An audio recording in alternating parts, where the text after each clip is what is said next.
संध्या का समय था। बाबू भालचंद्र दीवान खाने के सामने आराम कुर्सी पर नंग धड़ंग लेटे हुए हुक्का पी रहे थे। बहुत ही स्थूल ऊंचे कद के आदमी थे। ऐसा मालूम होता था कि कालदेव है या कोई हबशी अफ्रीका से पकड़ कर आया है। सिर से पैर तक एक ही रंग था, काला। चेहरा इतना स्याह कि मालूम न होता था कि माथे का अंत कहाँ है और सिर का आरंभ कहाँ। बस कोयले की एक सजीव मूर्ति समझ लीजिए। आपको गर्मी बहुत सताती थी। 2 आदमी खड़े पंखा झल रहे थे, उस पर भी पसीने का तार बंधा हुआ था। आप आबकारी के विभाग में एक ऊंचे ओहदे पर थे। 500 रुपये वेतन मिलता था। ठेकेदारों से खूब रिश्वत कमाते थे। ठेकेदार शराब के नाम पर पानी बेचें, 24 घंटे दुकान खुली रखें, आपको केवल खुश रखना काफ़ी था। सारा कानून आपकी खुशी थी। इतनी भयंकर मूर्ति थी कि चांदनी रात में लोग उन्हें देखकर सहसा चौंक पड़ते थे। बालक और स्त्रियां ही नहीं, पुरुष भी सहम जाते थे। चांदनी रात इसलिए कहा गया कि अंधेरी रात में तो उन्हें कोई देख ही न सकता था। श्यामलता अंधकार में विलीन हो जाती थी। केवल आंखों का रंग लाल था। जैसे पक्का मुसलमान 5 बार नमाज पढ़ता है, वैसे ही आप 5 बार शराब पीते थे। मुफ्त की शराब तो काजी को हलाल है, फिर आप तो शराब के अफसर ही ठहरे। चाहे जितनी पिए, कोई हाथ पकड़ने वाला न था। जब प्यास लगती थी, शराब पी लेते थे। जैसे कुछ रंगों में परस्पर सहानुभूति है, उसी तरह कुछ रंगों में परस्पर विरोध भी है। लालिमा के रंग से कालिमा और भयंकर हो जाती है। बाबू साहब ने पंडित जी को देखते ही कुर्सी से उठकर कहा, आप हैं? आइए आइए। धन्य भाग। अरे कोई है? कहाँ चले गए सबके सब? झगड़ू, गुरदीन, छकौड़ी, भवानी, राम गुलाम कोई है? क्या सबके सब मर गए? चलो राम गुलाम, भवानी, छकौड़ी, गुरदीन, झगड़ू कोई नहीं बोलता, सब मर गए। दर्जन भर आदमी हैं, पर मौके पर एक की भी सूरत नज़र नहीं आती। न जाने कहाँ गायब हो गए सबके सब। आपके वास्ते कुर्सी मंगाऊं? बाबू साहब ने ये 5 नाम कई बार दोहराए, लेकिन यह न हुआ कि पंखा झलने वाले दोनों आदमियों में से किसी को कुर्सी लाने भेज देते। 3-4 मिनट के बाद एक काना आदमी खांसता हुआ आकर बोला, सरकार, इतना की नौकरी हमार से न हुई। कहाँ तक उधार बाड़ी ले ले खाई, मांगत मांगत थर होई जाई। भाल, बको मत, जाकर कुर्सी लाओ। जब कोई काम कहने कहा जाता है तो रोने लगते हो। कहिए पंडित जी, वहाँ सब कुशल है? मोटेराम, क्या कुशल कहूँ बाबूजी, अब कुशल कहाँ, सारा घर मिट्टी में मिल गया। इतने में कहार ने एक टूटा हुआ चीड़ का संदूक लाकर रख दिया और बोला, कुर्सी मेज हमारे उठाए नहीं उठत है। पंडित जी शर्माते हुए डरते डरते उस पर बैठे कि कहीं टूट न जाए, और कल्याणी का पत्र बाबू साहब के हाथ में रख दिया। भाल, अब और कैसे मिट्टी में मिलेगा? इससे बड़ी और कौन विपत्ति पड़ेगी? बाबू उदय भानुलाल से मेरी पुरानी दोस्ती थी। आदमी नहीं था, हीरा था हीरा। क्या दिल था, क्या हिम्मत। मेरा तो जैसे दाहिना हाथ ही कट गया। विश्वास मानिए, जब से खबर सुनी है, आंखों में अंधेरा सा छा गया है। खाने बैठता हूँ तो मुंह में कौर नहीं जाता। उनकी सूरत आँख के सामने खड़ी हो जाती है। मुंह जूठा करके उठ जाता हूँ। किसी काम में दिल नहीं लगता। भाई के मरने का रंज भी इससे कम ही होता है। आदमी नहीं, हीरा था, हीरा। मोटे, सरकार, नगर में अब ऐसा कोई रईस नहीं रहा। भाल, मैं खूब जानता हूँ पंडित जी, आप मुझसे क्या कहते हैं। ऐसा आदमी 1,00,000 2,00,000 में एक होता है। जितना मैं उनको जानता था, उतना दूसरा कोई और नहीं जान सकता। 2 ही 3 बार की मुलाकात में मैं उनका भक्त हो गया था और मरने दम तक रहूँगा। आप समदिन साहब से कह दीजिएगा, मुझे दिली रंज है। मोटे, आपसे ऐसी ही आशा थी। आज आप जैसे सज्जन पुरुषों के दर्शन दुर्लभ हैं, नहीं तो कौन आज बिना दहेज के पुत्र विवाह करता है। भाल, महाराज, दहेज की बात ऐसे सत्यवादी पुरुषों से नहीं की जाती। उनसे संबंध हो जाना ही लाख रुपए के बराबर है। मैं इसी को अपना भाग्य समझता हूँ। कितनी उदार आत्मा थी। रुपयों को तो उन्होंने कुछ समझा ही नहीं, तिनके के बराबर भी परवाह नहीं की। बुरा रिवाज है, बेहद बुरा। मेरा बस चले तो दहेज लेने वालों और दहेज देने वालों दोनों को गोली मार दूँ। हाँ साहब, साफ गोली मार दूँ, फिर चाहे मुझे फांसी ही क्यों न हो जाए। पूछो जरा, आप लड़के का विवाह करते हैं या उसे बेचते हैं? अगर आपको लड़के की शादी में दिल खोलकर खर्च करने का अरमान है तो शौक से खर्च कीजिए, लेकिन जो कुछ कीजिए अपने बल पर। यह क्या कि कन्या के पिता का गला रेत दीजिए? नीचता है, घोर नीचता। मेरा बस चले तो इन पाजियों को गोली मार दूं। मोटे, धन्य हो सरकार, भगवान ने आपको बड़ी बुद्धि दी है। यह धर्म का प्रताप है। मालकिन की इच्छा है कि विवाह का मुहूर्त वही रहे, और तो उन्होंने सारी बातें पत्र में लिख दी हैं। बस आप ही उबारें तो हम उबर सकते हैं। इस तरह तो बारात में जितने सज्जन आएंगे उनकी सेवा सत्कार हम करेंगे ही, लेकिन परिस्थिति अब बहुत बदल गई है सरकार। कोई करने धरने वाला नहीं रहा। बस ऐसी बात कीजिए कि वकील साहब के नाम पर बट्टा न लगे। भालचंद्र 1 मिनट तक आंखें बंद किए बैठे रहे, फिर लंबी सांस खींचकर बोले, ईश्वर को मंजूर ही न था कि वह लक्ष्मी मेरे घर आती, नहीं तो क्या वह यह वज्र गिराता। सारे मंसूबे खाक में मिले रह गए। फूला न समाता था मैं कि वह शुभ अवसर निकट आ रहा है, पर क्या जानता था कि ईश्वर के दरबार में कुछ और षड्यंत्र रचा जा रहा है। मरने वाले की याद ही रुलाने के लिए काफ़ी है। उसे देखकर तो जख्म और भी हरा हो जाएगा। उस दशा में तो न जाने मैं क्या कर बैठूं। इसे गुण समझिए चाहे दोष, कि जिससे मेरी घनिष्ठता हो गई फिर उसकी चित्त याद से नहीं उतरती। अभी तो खैर इतना ही है कि उसकी सूरत आंखों के सामने नाचती रहती है, लेकिन यदि वह कन्या घर में आ गई तब मेरा जिंदा रहना कठिन हो जाएगा। सच मानिए, रोते रोते मेरी आंखें फूट जाएंगी। जानता हूँ रोना धोना व्यर्थ है, जो मर गया वह लौट कर नहीं आता। सब्र करने के सिवाय कोई और उपाय नहीं है, लेकिन दिल से मजबूर हूँ। उस अनाथ बालिका को देखकर मेरा कलेजा फट जाएगा। मोटे, ऐसा न कहिए सरकार, वकील साहब नहीं है तो क्या, अब आप तो हैं, अब आप ही उसके पिता तुल्य हैं। वह अब वकील साहब की कन्या नहीं, वह आपकी कन्या है। आपके हृदय के भाव को तो कोई नहीं जानता। लोग समझेंगे कि वकील साहब का देहांत हो जाने के कारण आप अपने वचन से फिर गए। इसमें आपकी ही बदनामी होगी। चित्त को समझाइए और हंसी खुशी कन्या का पानी ग्रहण कर लीजिए। हाथी मरे तो 9 लाख का, लाख विपत्ति पड़ी है, लेकिन मालकिन आप लोगों की सेवा सत्कार करने में कोई भी बात उठा न रखेंगी। बाबू साहब समझ गए कि पंडित मोटेराम कोरे पोथी के ही पंडित नहीं, वरन व्यवहार नीति में भी चतुर हैं। बोले, पंडित जी, हलफ से कहता हूँ, मुझे उस लड़की से जितना प्रेम है ना, उतना अपनी लड़की से भी नहीं। जब ईश्वर को मंजूर नहीं तो इसमें मेरा क्या बस। वह मृत्यु एक प्रकार से अमंगल सूचना है जो विधाता की ओर से हमें मिली है। यह किसी आने वाली मुसीबत की आकाशवाणी है। विधाता स्पष्ट रीति से कह रहा है, यह विवाह मंगलमय न होगा। ऐसी दशा में आप ही सोचिए, यह संयोग कहाँ तक उचित है। आप तो विद्वान आदमी हैं, सोचिए, जिस काम का आरंभ ही अमंगल से हो, उसका अंत मंगलमय कैसे हो सकता है।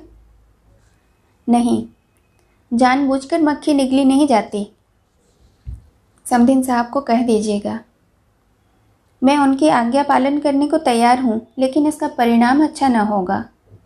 स्वार्थ के वश में होकर मैं अपने परम मित्र की संतान के साथ यह अन्याय नहीं कर सकता। इस तर्क ने पंडित जी को निरुत्तर कर दिया। वादी ने यह तीर छोड़ा कि जिसका उनके पास कोई काट न था। शत्रु ने उन्हीं के हथियार से उन पर वार किया था और वह उसका प्रतिकार न कर सकते थे। वह अभी कोई जवाब सोच ही रहे थे कि बाबू साहब ने फिर नौकरों को पुकारना शुरू कर दिया। अरे तुम सब फिर गायब हो गए। झगड़ू, छकौड़ी, भवानी, गुरदीन, राम गुलाम एक भी नहीं बोलता, सब के सब मर गए। पंडित जी के वास्ते पानी वानी की फिक्र है कि नहीं? न जाने इन सबों को कौन समझाए, अकल छू तक नहीं गई है इन्हें। देख रहे हैं महाशय दूर से थके मांदे चले आ रहे हैं, फिर भी किसी को जरा से भी परवाह नहीं। लाओ पानी वानी रखो। पंडित जी, आपके लिए शरबत मंगवाऊं या फलाहारी मिठाई मंगवा दूं? मोटेराम मिठाइयों के विषय में किसी तरह का बंधन स्वीकार न करते थे। उनका सिद्धांत था कि धृत से सभी वस्तुएं पवित्र हो जाती हैं। रसगुल्ले और बेसन के लड्डू उन्हें बेहद प्रिय थे, पर शरबत में रुचि न थी। पानी से पेट भरना तो उनके नियम के विरुद्ध था। सकुचाते हुए बोले, शरबत पीने की तो मुझे आदत नहीं, मिठाई खा लूँगा। भाल, फलाहारी ना?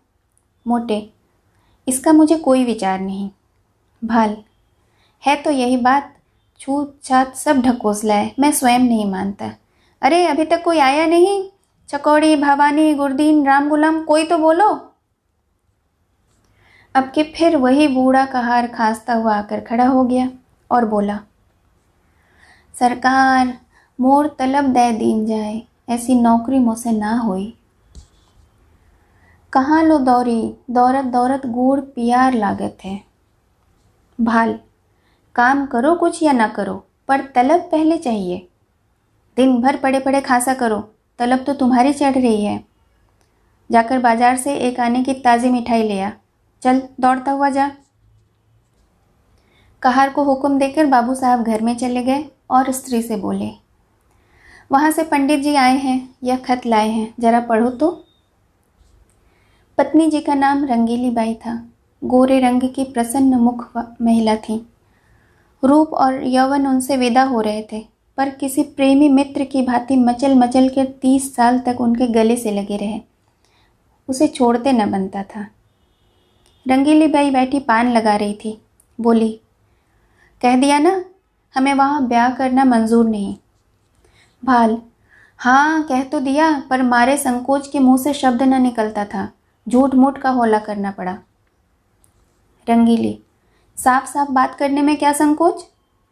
हमारी इच्छा नहीं करते, किसी का कुछ लिया तो नहीं है। जब दूसरी जगह से 10,000 नगद मिल रहे हैं तो वहाँ क्यों करूं?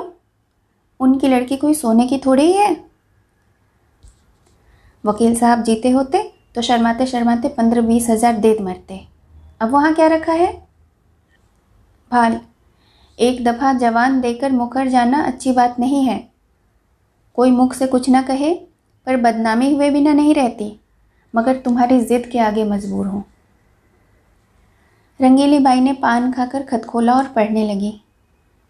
हिंदी का अभ्यास बाबू साहब को तो बिल्कुल न था। यद्यपि रंगीली बाई भी शायद ही कभी किताब पढ़ती हों, पर खतवत पढ़ लेती थी। पहली पंक्ति पढ़कर उनकी आंखें सजल हो गईं और पत्र समाप्त किया। उनकी आंखों से आंसू बह रहे थे। एक एक शब्द करुणा के रस में डूबा हुआ था। एक एक अक्षर से दीनता टपक रही थी। रंगीली बाई की कठोरता पत्थर की नहीं थी, लाख की थी, जो एक ही आंच से पिघल जाती थी। कल्याणी के करुणोत्पादक शब्दों ने उनके स्वार्थ मंडित हृदय को पिघला दिया था। रुंधे हुए गले से बोली, अभी ब्राह्मण बैठा है ना? भालचंद्र पत्नी की आंसुओं को देख देख कर सूखे जाते थे। अपने ऊपर झल्ला रहे थे कि नाहक ही मैंने यह खत इसे दिखा दिया। इसकी ज़रूरत ही क्या थी? इतनी बड़ी भूल उनसे कभी न हुई थी।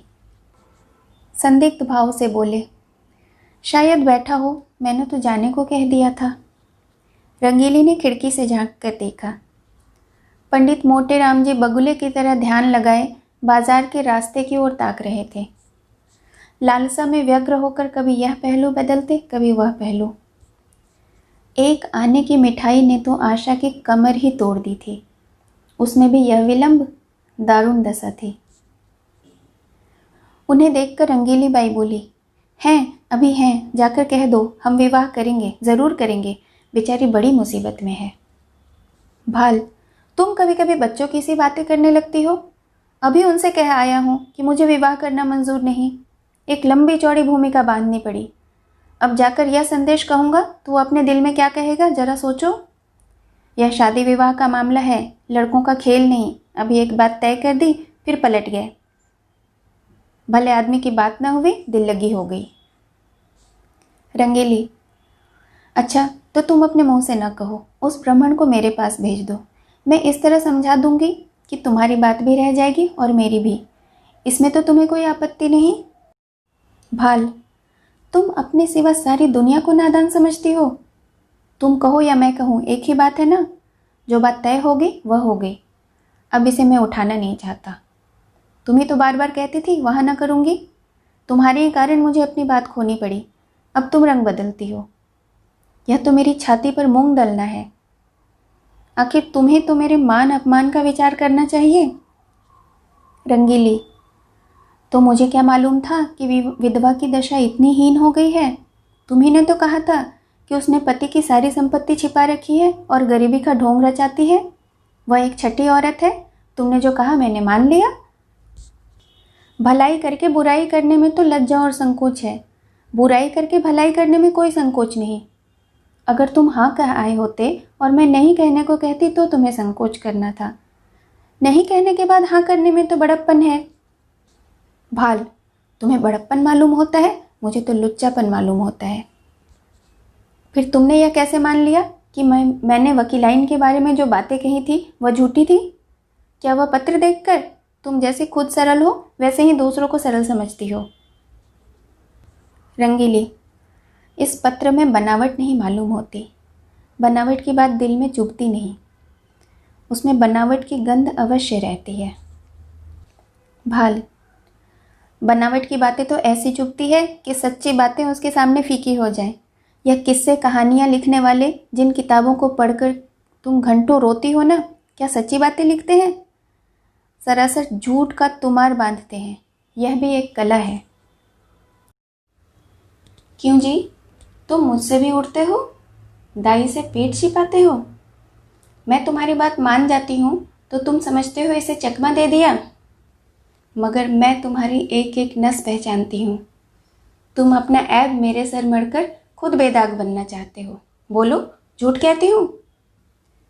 जब वकील साहब जीते थे, जो तुमने सोचा था कि ठहराव की ज़रूरत ही क्या है, वे खुद जितना उचित समझेंगे, बल्कि बिना ठहराव के तो और ज़्यादा मिलने की आशा होगी।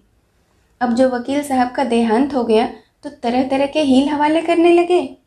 यह भलमानसी नहीं, छोटापन है। इसका इल्ज़ाम भी तुम्हारे ही सर है। अब शादी ब्याह के नज़दीक भी न जाऊंगी मैं। तुम्हारी जो इच्छा हो करो। ढोंगी आदमियों से मुझे चिढ़ है। जो बात करो सफाई से करो, बुरा हो या अच्छा। हाथी के दांत खाने के और दिखाने के और, ये वाली नीति तुम्हें शोभा नहीं देती। बोला, अब भी शादी वहीं करोगे या नहीं? भाल, जब मैं बेईमान, दगाबाज और झूठा ठहरा तो मुझसे पूछना ही क्या? मगर खूब पहचानती हो आदमियों को। क्या कहना तुम्हारी इस सूझबूझ की, बल्लेया ले ले। रंगीली, हो बड़े हयादार, शर्म भी नहीं आती? ईमान से कहना, मैंने बात ताड़ ली कि नहीं? भाल, अजय जाओ, वह दूसरी औरतें होंगी जो मर्दों को पहचानती हैं। अब तक मैं यही समझता था कि औरतों की दृष्टि बड़ी सूक्ष्म होती है, पर आज यह विश्वास भी उठ गया। और महात्माओं ने जो औरतों के बात विषय में जो तत्वें कही है ना, उनको भी मानना पड़ा। रंगीली, जरा आईने में अपनी सूरत देखाओ, तुम्हें मेरी कसम है। जरा देख लो कितने झेपे हुए हो। भाल, सच कहना, कितना झेपा हुआ हूँ? रंगीली, मेरी बला से, चाहे जहाँ करो। भुवन से एक बार क्यों नहीं पूछ लेते? भाल, अच्छी बात है, उसी पर फैसला रहा। रंगीली, जरा भी इशारा न करना। भाल, अजय उसकी तरफ ताकूंगा भी नहीं। संयोग से ठीक इसी वक्त भुवन भी आ पहुंचा। ऐसे सुंदर, सुडौल, बलिष्ठ युवक कॉलेजों में बहुत कम देखने को मिलते हैं। बिल्कुल माँ पर पड़ा था। वही गोरा चिट्टा रंग, वही दुबले पतले गुलाबी पत्ती के से होठ, वही चौड़ा माथा, वही बड़ी बड़ी आंखें, डिल डॉल बाप का सा था। ऊंचा कोट, ब्रेचेट, टाई, बूट, हैट, सभी उस पर खूब सज रहे थे। हाथों में एक हॉकी स्टिक थी, चाल में जवानी का गुरूर, आंखों में आत्मगौरव। रंगीली ने कहा, आज बड़ी देर लगाई तुमने। यह देखो, ससुराल से खत आया है, तुम्हारी सास ने लिखा है। साफ साफ बतला दो, अभी सवेरा है, तुम्हें वहाँ शादी करना मंजूर है या नहीं। भुवन, शादी करनी तो चाहिए अम्मा, पर करूँगा नहीं। रंगीली, क्यों? भुवन, कहीं ऐसी जगह शादी करवाइए कि खूब रुपये मिले, और न सही 1 लाख का तो डॉल हो। वहाँ अब क्या रखा है? वकील साहब तो रहे नहीं, बुढ़िया के पास क्या होगा। रंगीली, तुम्हें ऐसी बातें मुंह से निकालते शर्म नहीं आती? भुवन, इसमें शर्म की कौन सी बात? रुपये किसे काटते हैं? लाख रुपए तो लाख जन्म में भी न जमा कर पाऊंगा। इस साल पास भी हो गया तो कम से कम 5 साल तक रुपये की सूरत न नजर आएगी। फिर 100-200 रुपये महीने कमाने लगूंगा। 5 साल तक पहुंचते पहुंचते उम्र के 3 भाग बीत जाएंगे। रुपये जमा करने की नौबत ही ना आएगी, दुनिया का कुछ मज़ा ही ना उठा सकूंगा। किसी धनी लड़की से शादी हो जाएगी तो चैन से कटेगी। मैं ज़्यादा नहीं चाहता, बस 1 लाख हो। या फिर ऐसी जायदाद वाली बेवा मिले जिसकी एक ही लड़की हो। रंगीली, चाहे औरत कैसी ही मिले। भुवन, धन सारे ऐबों को छिपा देगा। मुझे वह गालियाँ भी सुनाएगी ना तो चू न करूँगा। दुधारू गाय की लात किसे बुरी लगती है? बाबू साहब ने प्रशंसा सूचक भाव में कहा, हमें उन लोगों से सहानुभूति है और दुख है कि ईश्वर ने उन्हें इस विपत्ति में डाला, लेकिन बुद्धि से काम लेकर ही कुछ निश्चय करना चाहिए। हम कितने भी फटे हाल हो जाए ना तो भी अच्छी खासी बारात हो जाएगी, वहाँ भोजन का ठिकाना भी ना होगा, सिवाय इसके कि लोग हंसे और कोई नतीजा न निकलेगा। रंगीली, तुम बाप पुत दोनों एक ही थैली के चट्टे बट्टे हो, दोनों उस गरीब लड़की के गले पर छुरी फेरना चाहते हो। भुवन, जो गरीब हैं उन्हें गरीबों के घर ही संबंध करना चाहिए, हाँ, अपनी हैसियत से थोड़ी बढ़कर। रंगीली, चुप भी रह, आया है वहाँ से हैसियत लेके, तुम कहाँ के धन्ना सेठ हो? कोई आदमी आ जाए द्वार पर तो 1 लोटे पानी को भी तरस जाए, ऐसे हैसियत वाले बने हो। यह कहकर रंगीली वहाँ से उठकर रसोई में प्रबंध करने चली गई। भुवन मोहन मुस्कुराता हुआ अपने कमरे में चला गया और बाबू साहब मूंछों पर ताव देते हुए बाहर आए कि मोटे राम को अंतिम निश्चय सुना दे, पर उनका कहीं पता न था। मोटे राम जी कुछ देर तक तो कहार की राह देखते रहे, पर जब उनके आने में बहुत देर हुई तो उनसे बैठा न गया। सोचा यहाँ बैठे बैठे काम न चलेगा, कुछ उद्योग करना चाहिए। भाग्य के भरोसे यहाँ अड़ी किए बैठे रहे तो भूखों मर जाएंगे। यहाँ तुम्हारी दाल नहीं गलने की। चुपके से लकड़ी उठाया और जिधर कहार गया था उसी तरफ चल पड़े। बाजार थोड़ी दूर पर ही था, एक क्षण में जा पहुँचे। देखा तो बुढ़ा हलवाई की दुकान पर बैठा चिलम पी रहा था। उसे देखते ही आपने बड़ी बेतकल्लुफ़ी से कहा, अभी कुछ तैयार नहीं है क्या महरा? सरकार वहाँ बैठे बैठे बिगड़ रहे हैं कि जाकर सो गया या ताड़ी पीने लगा। मैंने कहा, सरकार यह बात नहीं है, बूढ़ा आदमी है, आते ही आते तो आएगा, लेकिन बड़े विचित्र जीव हैं, न जाने इनके यहाँ नौकर कैसे टिकते हैं। कहार, मुझे छोड़कर आज तक कोई दूसरा टिका नहीं और न टिकेगा। साल भर से तलब नहीं मिली, किसी को तलब नहीं देते। जहाँ किसी ने तलब मांगी लगे डांटने, बेचारा नौकरी छोड़कर भाग जाता है। वे दोनों आदमी जो पंखा झल रहे थे सरकारी नौकर हैं। सरकार से 2 अर्दली मिले हैं ना, इसी से पड़े हैं। मैं भी सोचता हूँ जैसा तेरा ताना बाना वैसी मेरी भरनी। इस साल कट गए, साल 2 साल इसी तरह कट जाएंगे। मोटे राम, तो तुम ही अकेले हो? नाम तो कई कहारों के लेते हैं। कहार, वह सब 2-3 महीनों के अंदर आए और छोड़ छोड़ कर चले गए। अब यह अपना रौब जमाने को अभी तक उनका नाम जपा करते हैं। कहीं नौकरी दिलाइएगा, चलूं? मोटेराम, अजी बहुत नौकरी है, कहार तो आजकल ढूंढे नहीं मिलते। और तुम तो पुराने आदमी हो, तुम्हारे लिए नौकरी की क्या कमी। अरे यहाँ कोई ताज़ी चीज़। मुझसे कहने लगे खिचड़ी बनवाइएगा या बाटी लगाइएगा। मैंने कह दिया सरकार बुढ़ा आदमी है, रात को उसे मेरा भोजन बनाने में कष्ट होगा, मैं कुछ बाजार से ही खा लूँगा, आप चिंता न करें। बोले अच्छी बात है, कहार आपको दुकान पर मिल जाएगा। बोलो शाहजी, कुछ तर माल तैयार है, लड्डू तो ताज़े मालूम होते हैं, तौल दो 1 सेर भर। आ जाऊँ वहीं ऊपर ना। यह कहकर मोटेराम जी हलवाई की दुकान पर जा बैठे और तर माल चखने लगे। खूब चख कर खाया, 2.5-3 सेर चट कर गए, खाते जाते थे और हलवाई की तारीफ करते जाते थे। शाहजी, तुम्हारी दुकान का जैसा नाम सुना था वैसा भी माल भी पाया। बनारस वाले ऐसे रसगुल्ले नहीं बना पाते, हाँ कलाकंद अच्छी बनाते हैं, पर तुम्हारी उनसे बुरी भी नहीं। माल डालने से अच्छी चीज़ बन ही जाती है, विद्या चाहिए। हलवाई, कुछ और ले लीजिए महाराज, थोड़ी सी रबड़ी मेरी तरफ से ले लीजिए। मोटेराम, इच्छा तो नहीं है, लेकिन दे दो पाव भर। हलवाई, पाव भर क्या लीजिएगा, चीज़ अच्छी है, आधा सेर तो लीजिए। खूब इच्छापूर्ण भोजन करके पंडित जी ने थोड़ी देर तक बाजार की सैर की और 9 बजते बजते मकान पर आ गए। यहाँ सन्नाटा सा छाया हुआ था, एक लालटेन जल रही थी। अपने चबूतरे पर बिस्तर जमाया और सो गए। सवेरे अपने नियमानुसार उठे, कोई 8 बजे, तो देखा बाबू साहब टहल रहे हैं। इन्हें जगह देखकर वह पालागान कर बोले, महाराज आज रात कहाँ चले गए। मैं बड़ी रात तक आपकी राह देखता रहा, भोजन का सब सामान बड़ी देर तक रखा रहा, जब आप न आए तो रखवा दिया। आपने कुछ भोजन किया या नहीं। मोटेराम, हलवाई की दुकान में खा आया था।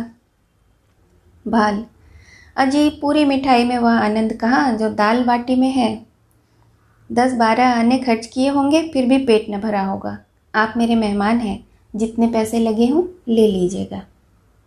मोटेराम, आप ही के हलवाई की दुकान पर खाया था, वह जो नुक्कड़ पर बैठता है ना। भाल, कितने पैसे देने पड़े। मोटे, आपके हिसाब में लिखा दिए हैं। भाल, जितनी मिठाइयाँ ली हो मुझे बता दीजिएगा, नहीं तो पीछे से बेईमानी करने लगेगा, एक ही ठग है। मोटे, हाँ कोई 2.5 सेर मिठाई थी और आधा सेर रबड़ी। बाबू साहब ने विस्फारित नेत्रों से पंडित जी को देखा, मानो कोई अचंभे की बात सुन ली हो। 3 सेर तो महीने का यहाँ कभी टोटल भी न होता था, और यह महाशय एक ही बार में 4 रुपये का माल उड़ा गए। अगर 1 आध दिन और रह गए तो मुश्किल हो जाएगी। पेट है या शैतान की कब्र, 3 सेर कुछ ठिकाना है। उद्विग्न दशा में दौड़े हुए अंदर गए और रंगीली से बोले, कुछ सुनती हो। यह महाशय कल 3 सेर मिठाई उड़ा गए, 3 सेर पक्की तौल। रंगीली बाई ने विस्मित होकर कहा, अजी नहीं, 3 सेर भला क्या खाएगा, आदमी है या बैल। भाल, 3 सेर तो अपने मुंह से कह रहा है, 4 सेर से कम न होगा। रंगीली, पेट में सनीचर है क्या। भाल, और रह गया तो 6 सेर पर हाथ फेरेगा। रंगीली, तो आज रहे ही क्यों, खत का जवाब जो देना है देकर विदा करो। अगर रहे तो साफ कह देना, हमारे यहाँ मिठाइयाँ मुफ्त नहीं आती, खिचड़ी बनवाना हो बनावे, नहीं तो अपनी राह लें। जिन्हें ऐसे पेटुओं को खिलाने से मुक्ति मिलती है वे खिलाएं, हमें नहीं चाहिए ऐसी मुक्ति। मगर पंडित जी विदा होने को तैयार बैठे थे, इसीलिए बाबू साहब को कौशल से काम लेने की जरूरत न पड़ी। पूछा, क्या तैयारी कर दी महाराज। मोटे, हाँ साहब, अब चलूँगा, 9 बजे की गाड़ी मिलेगी ना। भाल, भला आज तो और रहिए। यह कहते कहते बाबूजी को भय भी हुआ कि कहीं यह महाराज सचमुच में न रह जाएं, इसीलिए वाक्य को यूं पूरा किया कि हाँ, वहाँ भी लोग आपका इंतज़ार कर रहे होंगे। मोटे: 1-2 दिन की तो कोई बात नहीं थी, और विचार भी यही था कि त्रिवेणी का स्नान करूं, पर बुरा न मानिएगा तो कहूं, आप लोगों में ब्राह्मणों के प्रति लेश मात्र की भी श्रद्धा नहीं है। हमारे जजमान हैं जो हमारा मुंह जोहते हैं कि पंडित जी कोई आज्ञा दें और उसका पालन करें। हम उनके द्वार पर पहुंच जाएं तो वे अपना धन्य भाग समझते हैं। सारा घर छोटे से बड़े तक हमारी सेवा सत्कार में मग्न हो जाता है। जहाँ अपना आदर नहीं, वहाँ एक क्षण भी ठहरना हमारे लिए असहाय है। जहाँ ब्राह्मण का आदर नहीं, वहाँ कल्याण नहीं हो सकता। भाल: महाराज, हमसे तो ऐसा अपराध कुछ नहीं हुआ। मोटे: अपराध नहीं हुआ? और अपराध किसे कहते हैं? अभी आपने ही घर में जाकर कहा ना कि महाशय 3 सेर मिठाई चट कर गए। आपने अभी खाने वाले देखे ही कहाँ हैं? एक बार खिलाइएगा तो आंखें खुल जाएंगी। ऐसे ऐसे महान पुरुष पड़े हैं जो पसेरे भर मिठाई खा जाएं और डकार तक न लें। एक एक मिठाई खिलाने के लिए हमारी चिरौरी की जाती है, रुपये दिए जाते हैं। हम भिक्षुक ब्राह्मण नहीं हैं जो आपके द्वार पर पड़े रहें। आपका नाम सुनकर आए थे, यह न जानते थे कि यहाँ मेरे भोजन को भी लाले पड़ेंगे। जाइए, भगवान आपका कल्याण करे। बाबू साहब ऐसे झेपे कि मुंह से बात न निकली। जिंदगी भर उन पर कभी ऐसी फटकार न पड़ी थी। बहुत बातें बनाई। आपकी चर्चा न थी, किसी दूसरे महाशय की थी, लेकिन पंडित जी का क्रोध शांत न हुआ। वह सब कुछ सह सकते थे, लेकिन अपनी पेट की निंदा न सह सकते थे। औरतों को रूप की निंदा जितनी प्रिय लगती है, उससे कहीं अधिक अप्रिय पुरुषों को अपने पेट की निंदा लगती है। बाबू साहब मनाते तो थे, पर धड़क भी समाया हुआ था कि कहीं टिक ही न जाए। उनकी कृपणता का पर्दा तो खुल गया था, इसमें कोई संदेह न था। उस पर्दे को ढकना भी जरूरी था। अपनी कृपणता को छिपाने के लिए उन्होंने कई बातें उठा रखी थी, पर होने वाली बात होकर की रहती है। पछता रहे थे, कहाँ से घर में इनकी बात कहने गया। कहा भी तो उच्च स्वर में। यह दुष्ट भी कान लगाए सुनता रहा, किंतु अब पछताने से क्या हो सकता है। न जाने किसकी मनहूस सीरत देखी थी, यह विपत्ति गले पड़ी।